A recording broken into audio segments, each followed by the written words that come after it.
this year? Yeah, it did. I forget. I think it was the. Chair Lynn. Yeah. Point of information, it was the Nepalese Student Association requested funding in their request for clothing for part of the religious celebrations that they were doing, and we were not able to fund it. Yeah. And there are also other organizations that in the past have requested for it, and we've had to deny it. Senator Heatherman. Was there any discussion in committee around having this be effective for the next fiscal year as opposed to immediately? No, honestly, no. The idea is that we want to get this done as soon as possible so then we can fund events like this. And we think that, I mean, honestly, guys, I was going to put this in final action, but I didn't want to because, you know, I think that we should respect that 2-week process and all that. But, I mean, I think that it's important that we adopt this ASAP just so we can fund those events that are going to happen later in the year.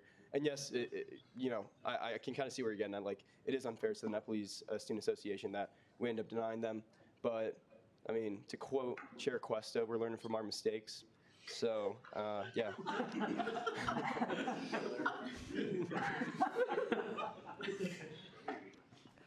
Caucus Leader Kermer. Do we know when the date of that event was? Oof, no clue. Do you know? I can get back to you on that. She'll get back to you on that. What I'm asking you could be reconsidered. Ooh. No, we don't have time for that. I know that. Okay. Senator Zacko. What is the committee's process or basis for determining what constitutes as culturally significant clothing as opposed to non-culturally significant clothing? That is a great question. So usually how we interpret that is that it's up to the committee's discretion on what that is. We don't have like a set definition. In multiple, I mean, like with all of these, there is that part of it of being like, is there an educational benefit? Is there cultural significance? During my three-ish years, I guess, in DEIB, we're usually pretty, I would say, we're pretty cognizant of that. So, yeah. Follow up on that. Granted. So does that include religious organizations as well, or is it more so general cultural events and clothing for that, or would you consider religious? I get where you're going at. Yeah. So the idea is that the cultural significance of the event is what's important, right? And so if it is a religious or religious-based event, then if it depends on a culture, and if it has a cultural significance, and the committee feels like, yes, we should fund this and this is accessible to all students, then we'll fund it. So yeah, in regards to religions, I'm poli-sci, so religion's pretty tied to culture, so I would say that, yeah. Senator Bellamy. Yeah, I'm spotting a typo in the existing portion of the statutes. Would that be changed now? Would you be open to that? It's on line 47, where it says, food shall include ingredients whose primary purpose. I think it should be whose primary purpose. Oh, shoot. But it's not, yeah, I get what you mean.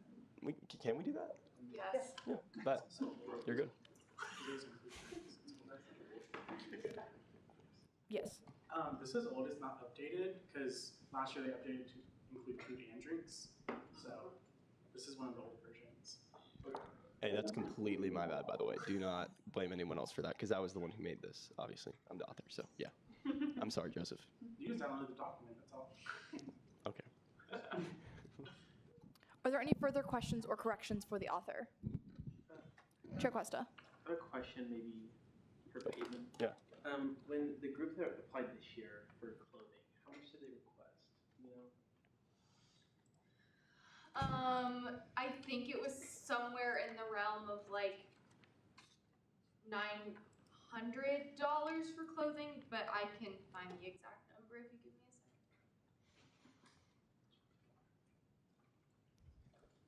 a second. Yes. Do I respond to that? No. No, sorry. I don't know. He was asking her a question. Are there further questions or corrections? Caucus Leader Kidd. So I'm just trying to understand. So food is easy. You can like just go to the store and just like look at how much food costs. But then like for the rental of clothing part, like will they? Does the business like provide like a bid or like a potential invoice or what is that? So, You know what I mean? like, right. So during this first year, right, we're gonna run into like not only like we're gonna ask them that question. Where do you get these estimates from? You know, where do you get these projections from? In years coming, they'll probably, if this is a recurring event, they'll probably refer to the last years and be like, it's probably gonna be similar. We're gonna request the same amount of money. If they over, you know, if they over, under, we can't do anything. But if they over, then you know they'll have to give us the money back anyway. So. Point of information, they could also request an estimate. Yeah. Chair Broughton.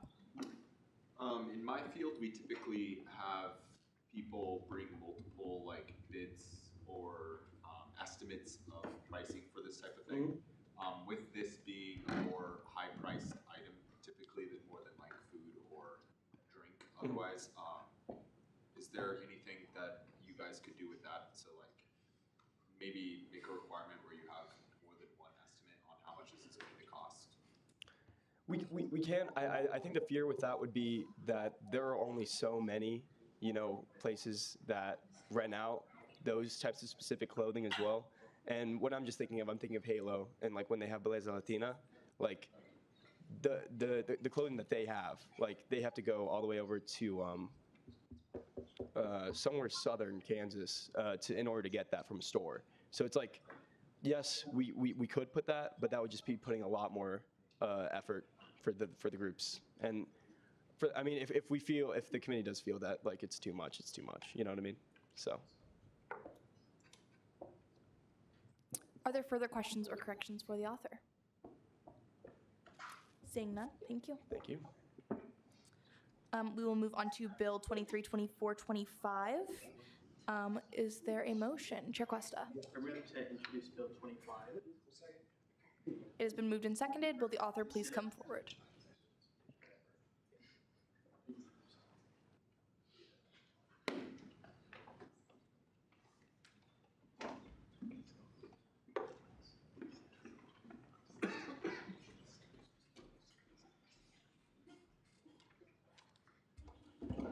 Okay, this is Bill 232425, amendments to the KSU SGA statutes regarding speaking privileges of the judicial branch. Authors Peyton Lynn. Whereas the Kansas State University Student Governing Association should continue to review its internal practices, whereas appointments of most members of the KSU SGA executive, legislative, and judicial branches are required to be approved by Student Senate, whereas since 1973, the approval of Student Senate has included speaking privileges in the case of the Student Body President's Cabinet, whereas since February 5th, 1987, the approval of Student Senate has included speaking privileges in the case of KSU SGA Phase 2 interns, whereas since August 25th, 1994, the approval of Student Senate has included speaking privileges in the case of the Attorney General, whereas the Student Senate Executive Committee currently includes the Student Body President and Vice President and the Attorney General and Deputy Attorney General as non-voting ex officio members, resulting in them gaining speaking privileges in Student Senate. Whereas Student Senate approval of a position is an appropriate and historically based threshold for granting speaking privileges in Student Senate. Whereas members of the judicial branch should recuse themselves if a judicial case is raised regarding a piece of legislation or the section of a governing document they debated, and whereas sworn in and approved members of the KSU SGA judicial branch should be allowed speaking privileges in Student Senate. Be it enacted that Section 1, Chapter 2, Section 206 of the Kansas State University Student Governing Association KSU SGA statutes shall be amended to read as follows. A, student senators, Student Senate Executive Committee members, Cabinet members, Judicial Branch members, KSU SGA Phase 2 mentees, and all other positions in KSU SGA whose appointment is subject to the approval of Student Senate shall have speaking privileges. KSU SGA advisors and designees of the Division of Academic Success and Student Affairs shall also have speaking privileges. And then the next change is in C. Individuals may speak twice on each piece of legislation and twice on each amendment. For all other motions, refer to Robert's Rules of Orders newly advised. And then in line 67, just updated privileges or rights to privileges.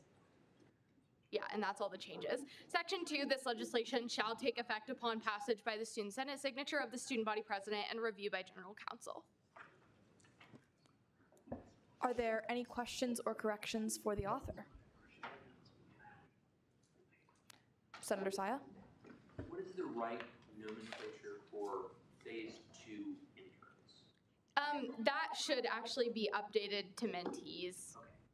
Phase 2 mentees. Chair Long? What's the reasoning behind review by general counsel? So the last time this got brought up in Student Senate, there were a lot of questions about the legality side of can someone from the judicial branch be someone who also debates in a legislative body. And so I forget the exact reason, but the consensus that we came to at the time was that general counsel needed to review it before, just to make sure that everything was okay. So I figured I would leave that in there just to be safe. Caucus Leader Kermer? Have you been in contact with the judicial branch just to see how they feel about this? Oh, we've talked about it in exec for several weeks. Are there further questions or corrections? Chair Cuesta? Are there people other than branch leadership in the judicial branch that are in favor of this particular bill? I don't know. I have a meeting with with a couple of them to talk about it coming up this week. Point of information, the Attorney General is saying yes. Yeah. Senator Bellamy? Has this bill been considered in the Senate before? Yeah, so 2 years ago, a very similar piece of legislation was considered.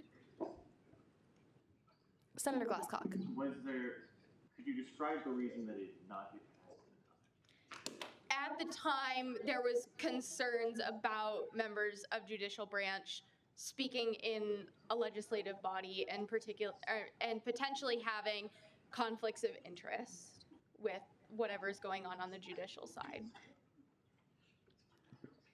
Are there further questions or corrections for the author? Yeah.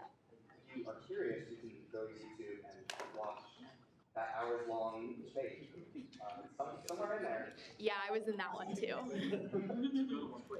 All of our Student Senate meetings are both live streamed and recorded and put on YouTube, so you can go back and watch lots of them. Thank you.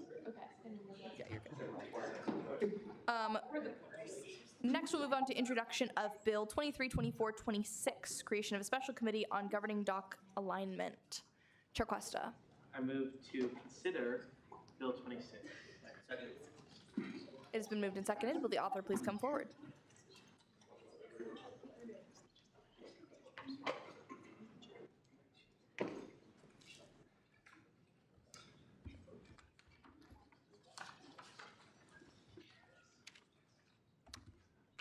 Bill 232426, creation of the Special Committee on Governing Document Alignment. Authors Brian Blood, sponsors Senate Operations Committee. Whereas it is necessary for the Kansas State University Student Governing Association, KSUSGA, to continuously renew and update its governing documents to reflect current practices, catalog institutional knowledge, and clarify vagueness. Whereas several consecutive years of significant changes have resulted in inconsistencies across each of the governing documents in content and formatting, and whereas KSUSGA should strive for excellence in its practices in order to best support students and advance the next-gen land-grant mission of KSU. Be it resolved that Section 1, the Special Committee on Governing Document Alignment, Special Committee, is hereby established. Section 2, the Special Committee shall be comprised of the following: the Senate Operations Committee Chair, who shall serve as chair, one member from the executive branch at the discretion of the student body president, one member appointed from the legislative branch at the discretion of the Speaker of the Student Senate, one member appointed from the judicial branch at the discretion of the Attorney General, one member appointed from the independent positions at the discretion of the student body president, Speaker of the Student Senate, and Attorney General, one KSU SGA advisor who shall serve as an ex officio member. Section 3, the special committee shall be charged with the following: 1, conducting a survey of current and past Kansas State University Student Governing Association members and leaders. 2, reviewing the results of the survey to inform decisions about the necessary updates to the governing documents. 3, conducting a review of each governing document to identify areas that require changes. These may include, but are not limited to, removal or alteration of antiquated KSU/SGA policies, updating of section numbering, creating formatting consistencies across sections, clarifying vagueness and inconsistencies across the documents. 4, soliciting feedback from stakeholders that may be impacted by KSU/SGA policies and procedures. 5, soliciting feedback from the Office of General Counsel to ensure that KSU/SGA policies align with applicable KSU policies and practices, as well as state and federal law. 6, upon completion of the initial draft of governing document updates, submitting a report to the Senate Executive Committee and the Senate Operations Committee for review and approval or disapproval. In the event of an approval from the Senate Executive Committee or Senate Operations Committee, the special committee shall submit the initial draft of updates for introduction to the Student Senate. In the event of disapproval from the Senate Executive Committee or Senate Operations Committee, the special committee shall take feedback and comments into account and present another draft for review and approval or disapproval. The above procedure shall be followed until a finalized version of each governing document is submitted to and approved by the Student Senate. Section 4, this legislation shall take effect upon passage by the Student Senate and signature of the student body president. Senator Glasscock. On line 56, could we change that wording to make it so it's both of them, so that if it is approval of both committees, just so that we don't have like an instance where one approves, one disapproves, and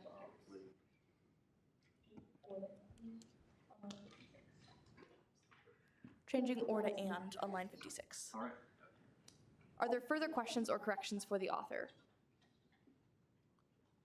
President Pondillo. Could you please go into more detail into exactly why you want this to be formed?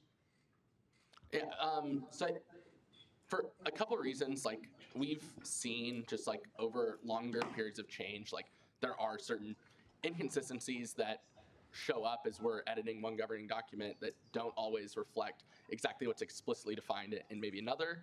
And you know, we could give this detail to the Senate Operations Committee, but given just when the Senate Operations Committee has to meet, we don't really have the excess capacity to do that and also edit legislation prior to this meeting, as well as we wanted it to be more of a approach across all 3 branches, as those processes that are defined within the governing documents affect more than just the legislative and more than just the operations of Student Senate. And so we wanted to kind of have that like trilateral approach within the special committee to more focus specifically on this. Senator Bellamy. Yeah, is there any kind of timeline on this? Is it this term? Is it this semester? Yeah, I'd say the main timeline is before the end of the term. The special, from my understanding, the special committee wouldn't exist after the end of the term, just by definition. Chair Broughton. Yeah, so this is gonna sound really like peculiar, but every time they say next, like when they refer to the land grant mission specifically, they refer to it as next generation land grant instead of next gen land grant. And then whenever they refer to next gen K-State, that's when they use like the shortened part of it. Is there any way we could like either change that to next gen K-State mission or next generation land grant mission of KSU? Yeah, we'll fix it in committee. Okay, thank you. President Pondillo. So how long do you expect this to be? Like, are you thinking about making it a permanent committee? Like, what are your thoughts? Yeah, I'm not planning on a permanent committee. I think there's been some talk about potentially requiring like this, like potentially like a typical review. So maybe like over like a certain set period of time. So maybe potentially what comes out of this is something similar to like JCOC, where you like have a special committee formed every 3 years, or something. But those are conversations we'll have to have kind of as we dig into it. Are there further questions or corrections for the author? Seeing none, thank you. Okay, now we have exhausted introduction of legislation. We will move into second open period. Emerging Leaders Coordinator Navarro.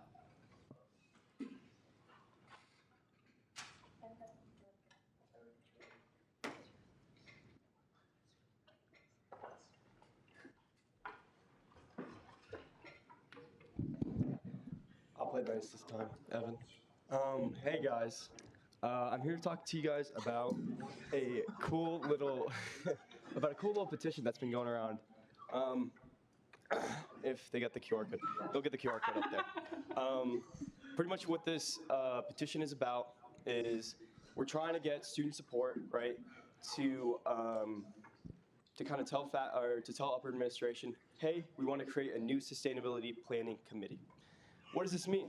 So this means that right now we have a Sustainability Action Plan of 2025. You guys weren't aware, I had that whole spiel, right? But pretty much not being implemented right now. The idea is that we have this new plan, new planning committee, new implementation of the plan for 2035, and goals to be carbon neutral by 2050. The reason for this is because a lot of universities have like that same goal, right? It was one of the United Nations goals in like 2014 or something, right? And so I don't know if you guys remember, but last time I told you guys that we are one of 2 schools that don't have a sustainability action plan in the Big 12. I lied. We're the only school. Because although KU doesn't have one for their landscaping and facilities, they technically do have a sustainability action plan for their education. So that counts, technically. We can do better than that. I really do think so. I think that not only is this, oh no, you got that one up. Sorry, I didn't even see it. No. Yes, yeah, that's fine. Sorry, I did this presentation twice in front of like 2 of my classes, and they both used this one. So yeah, that's great. It's the one I sent. Yeah, I know. Okay. It's just a little embarrassing because I made it. Anyway, all right. So the idea is that we create this sustainability action plan that goes across 4 fronts. The 4 fronts are, the first one is education. Create specialties within every single college or certificates that you can have in sustainability. Sustainability covers so much, especially environmental sustainability. But sustainability covers like so much and covers all colleges, whether it's architecture, agriculture, health and human sciences with like fashion studies and such. It could even go as far as leadership. Looking at you, Murray. So this is a really, that's number 1. Number 2 is facilities. So facilities such as this, buildings, just having like, sorry, I'm looking at Jacob. He's making up. Never mind. Facilities just means like every single building across campus, K-State Union, everything that we kind of have a domain over, make it more energy efficient, make it more efficient just in general, right? Environmentally friendly, all that good stuff. The third part was landscaping native vegetation. We talk about bioretention systems. We talk about all these really cool stuff. And then the 4th one is leadership. And leadership is just pretty much just outlining, hey, this is going to get implemented now. And not only is it going to get implemented, but it's going to have funding behind it. That was 2 of the problems that the last plan didn't have. They didn't have funding because they were under the provost office, and because they were under the provost office, they were in the provost budget, but then they weren't under the provost office, doesn't matter. We will be doing that.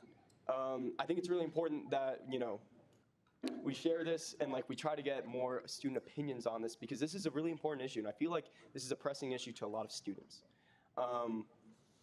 Especially to our generation, we could see in the past, like, maybe it used to be a partisan issue or something like that, but now I feel like we're all kind of in agreement that we need to act on this, right? I mean, you see a lot more, like, severity and, like, natural disasters and stuff. Anyway, that doesn't matter. This is for the university. This is so our university can actually have, can be one of, like, the leaders in this field. Like, how cool would that be? One of the most, like, one of the job fields that's literally the most growing, and let me drop a fact on you guys. 64% of students, according to the Princeton Review, consider sustainability when going to school. That's crazy, guys.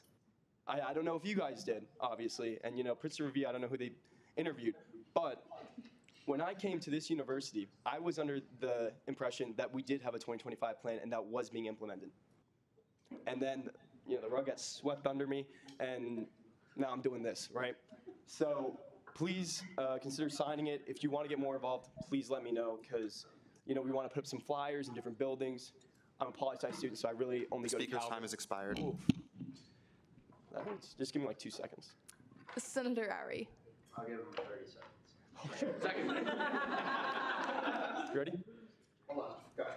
All right, and so pretty much what we want to do is we want to get students that do care about this. If they do care about it, toss them to me, because I want these students to be involved. I want them to be involved in something like this. You'd also get volunteer hours for this. So if you are a part of any organization that needs volunteer hours, you could do this. It's also a really exciting opportunity. Post on your story, post on your socials. We're so environmentally sustainable. We want the students to know about this petition. Thank you, Evan.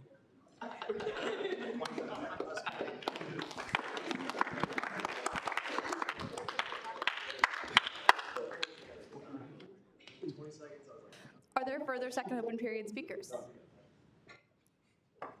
Emerging leaders, nope, caucus leader Solomon.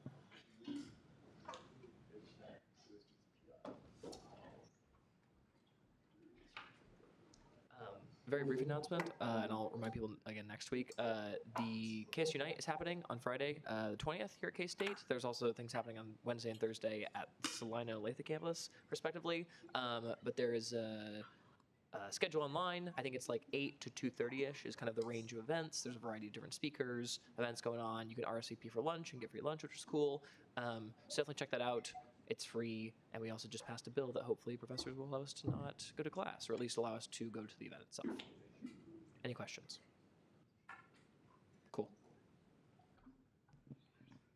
Thank you. Are there any further second open period speakers? Caucus Leader Kramer.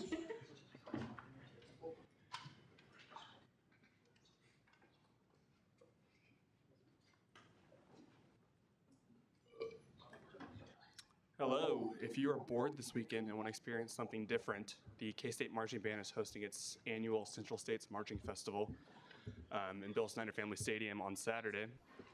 The first band, it's 41 high school bands, mostly from Kansas, but there's some from like Missouri, I think Oklahoma maybe. First band plays at 11 a.m. And then ends with the K-State Marching Band playing at 10 p.m. And we are performing our feature show for the first time. So it's $10 admission fee with your student ID. So also that's a plea to please watch your surroundings while you're driving in town this weekend. My bad. Awesome. One note on KS Unite, the opening keynote speaker is Jerome Tang, if that is something that will get you there.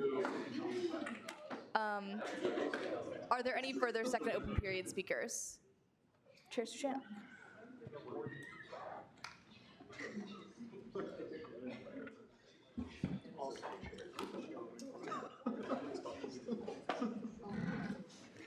Hi, I just wanted to let everyone know that in this room next Tuesday, October 17th at 7 p.m., there will be a forum, a bipartisan forum for school board. This is for USD 383. This is sponsored by the Institute for Civic Discourse as well as the Political Science Department here at K-State. And then that following week, that is Monday, October 23rd, the exact same times, 7 p.m. to 8:30 p.m., we have a Manhattan City Commissioner candidate forum, and that one is moderated by Sue Peterson, for anyone who knows her, wonderful woman. Snaps. Yeah, would love to see you guys there. It's a great way for student leaders to be engaged in civic policy and a good reminder to vote in the upcoming November election. President Stout.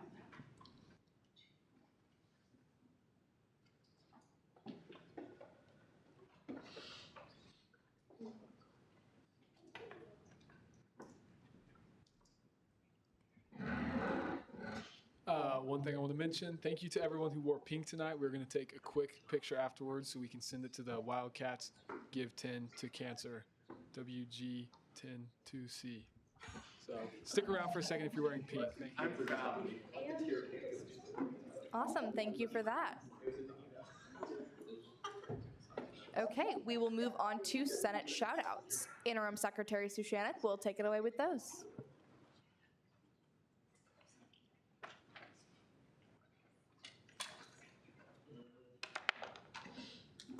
Okay. Shout out to Interim Secretary Sushanik. Shout out to never using Microsoft Forms again. Shout out to Brady for keeping Senate shoutouts secure. Shout out to Sam for being a girl final boss. Peyton is giving Barbie in the best way. Shout out to our special guest, Bentley, AKA Sheldon Cooper. Shout out to Resolution XX. Shout out to the rain. We love your appearance. Shout out to Caleb for saying we should all wear purple while not wearing purple himself. Shout out to Jacob and Andrew for never standing for questions. Shout out to all those not wearing pink. Hashtag tears. Shout out to learning your lesson. Shout out to Weefald Hall for still standing. But I hear it's built on a slope and the elevators are rapidly failing. Shout out to Evan for being a, quote, safe driver. Extremely. Okay, we have reference of legislation. Resolution 232437 is going to go to Strategic Oversight Committee. Bill 232424 will be referred to the DEIB Committee, and Bills 25 and 26 will both be referred to the Senate Operations Committee. Madam Speaker, Yes. I move to refer Bill 26 to Senate Exec. Second. So that is a motion to overrule the decision of the chair. Is that half or 2/3?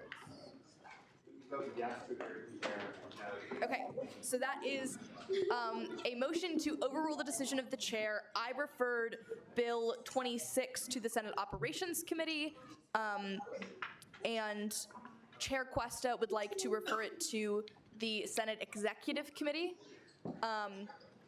You will vote yes if you would like to agree with me and have it sent to the Senate Operations Committee, and vote no if you would like for it to go to the Senate Executive Committee. Yes, Chair Lynn. This should be a debatable motion, shouldn't it? Questioning the decision of the chair. Yes, it is.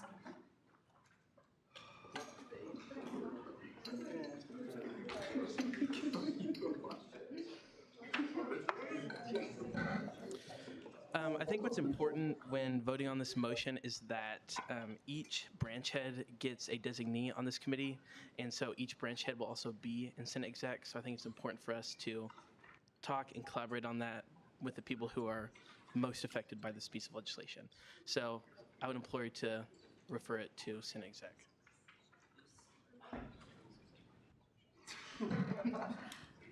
Hi guys, the reason I want to send it to OPS is because OPS is the sponsor and they are creating a committee.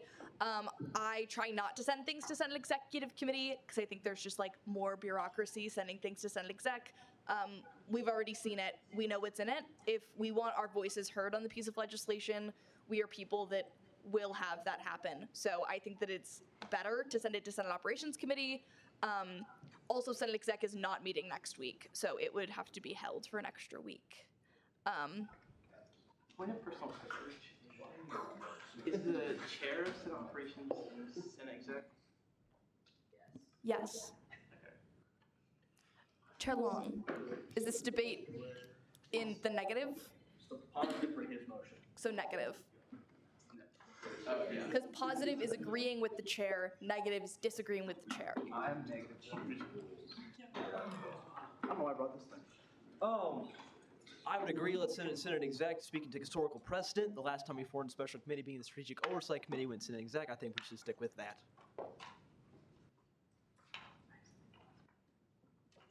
Is there further debate in the positive? Is there further debate in the negative? Is there any further debate at all? I have a question. Yes.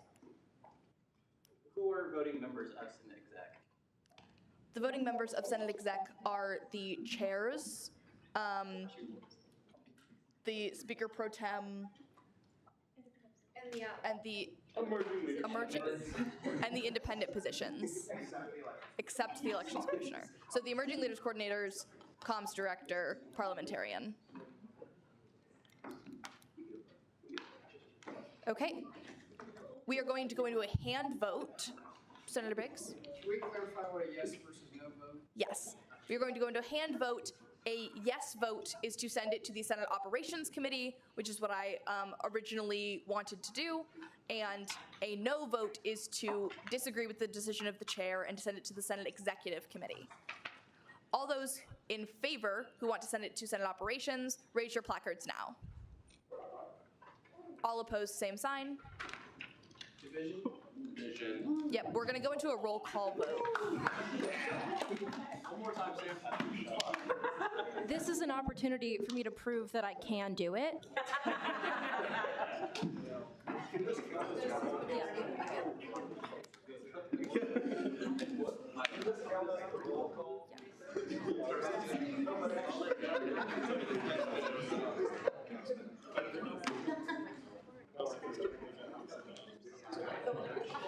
Okay, we are just going to have you hold your hands up, and I'm going to count them.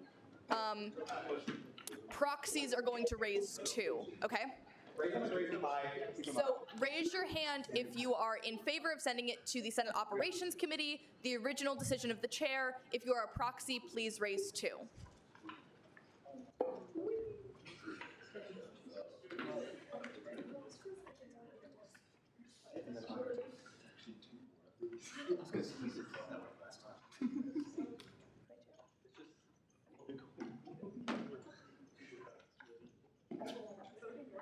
All opposed, same sign.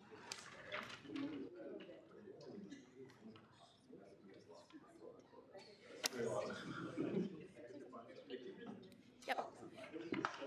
22 to 18, it's going to Senate Operations Committee. We will now move into our second roll call vote.